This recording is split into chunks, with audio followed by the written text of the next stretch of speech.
You, John Fitzgerald Kennedy, do solemnly swear. I, John Fitzgerald Kennedy, do solemnly swear.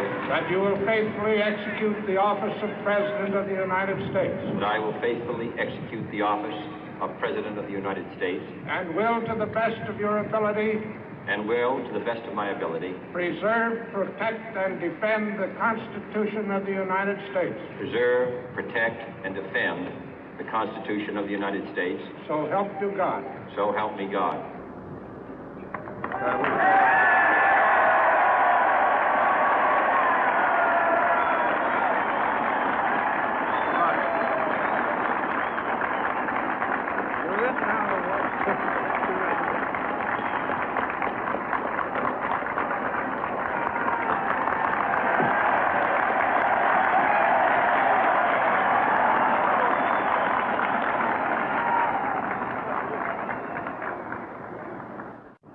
Vice President Johnson, Mr. Speaker, Mr. Chief Justice, President Eisenhower, Vice President Nixon, President Truman, Reverend clergy, fellow citizens.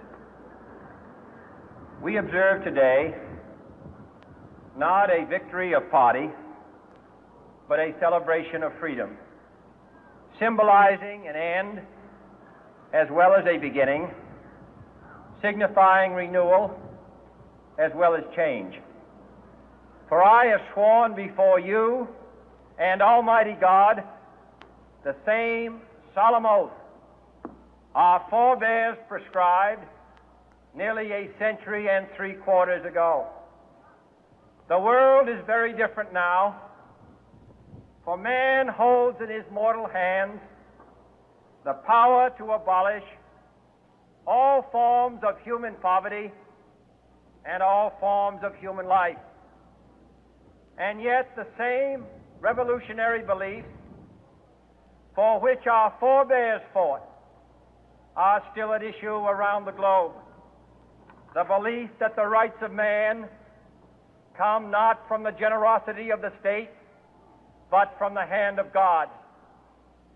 We dare not forget today that we are the heirs of that first revolution.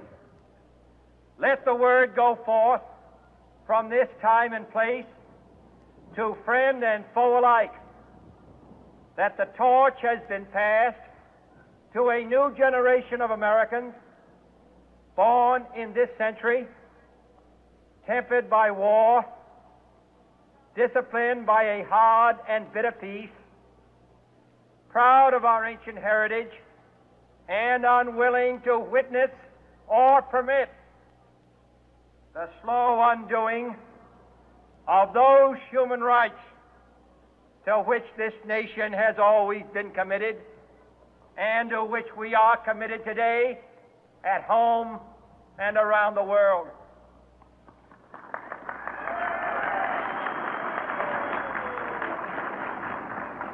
Let every nation know, whether it wishes us well or ill, that we shall pay any price, bear any burden, meet any hardship, support any friend, oppose any foe to assure the survival and the success of liberty.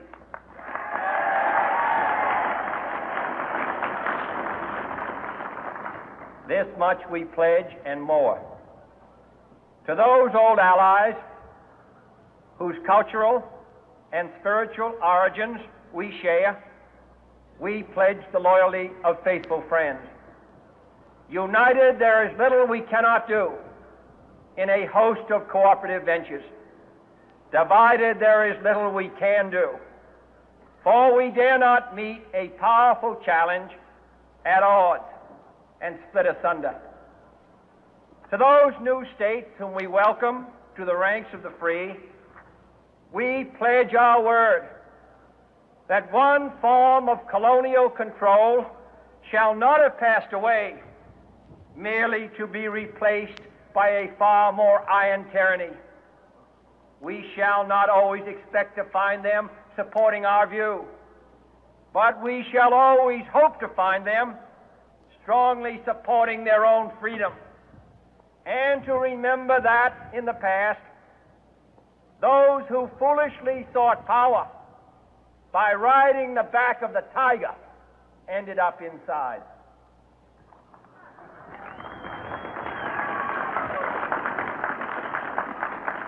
To those people in the huts and villages of half the globe struggling to break the bonds of mass misery, we pledge our best efforts to help them help themselves for whatever period is required, not because the communists may be doing it, not because we seek their votes, but because it is right.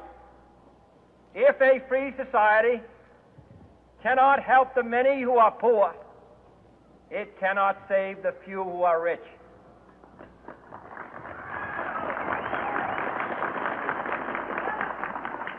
To our sister republics south of our border, we offer a special pledge to convert our good words into good deeds, in a new alliance for progress, to assist free men and free governments in casting off the chains of poverty.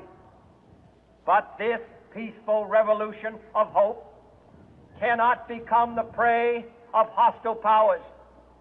Let all our neighbors know that we shall join with them to oppose aggression or subversion anywhere in the Americas. And let every other power know that this hemisphere intends to remain the master of its own house.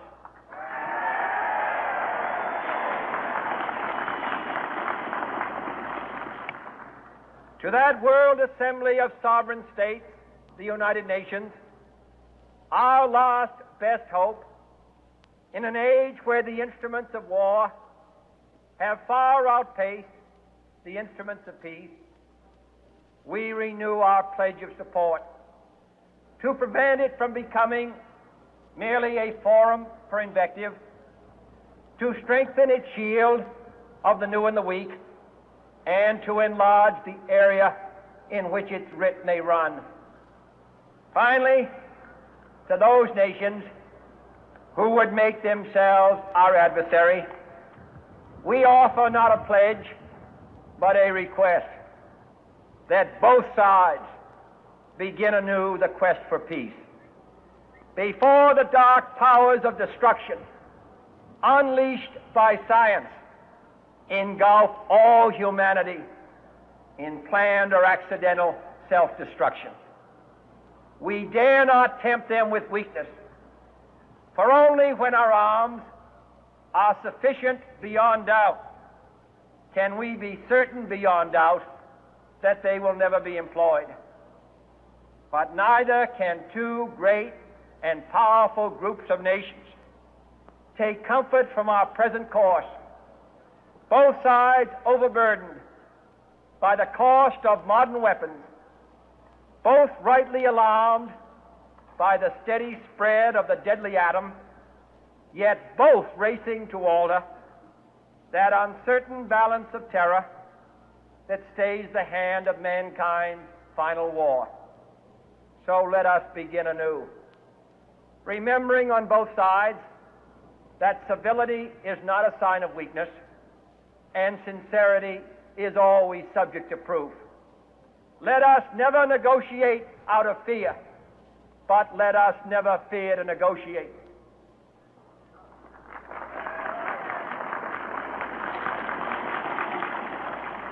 Let both sides explore what problems unite us, instead of belaboring those problems which divide us. Let both sides, for the first time, formulate serious and precise proposals for the inspection and control of arms, and bring the absolute power to destroy other nations under the absolute control of all nations.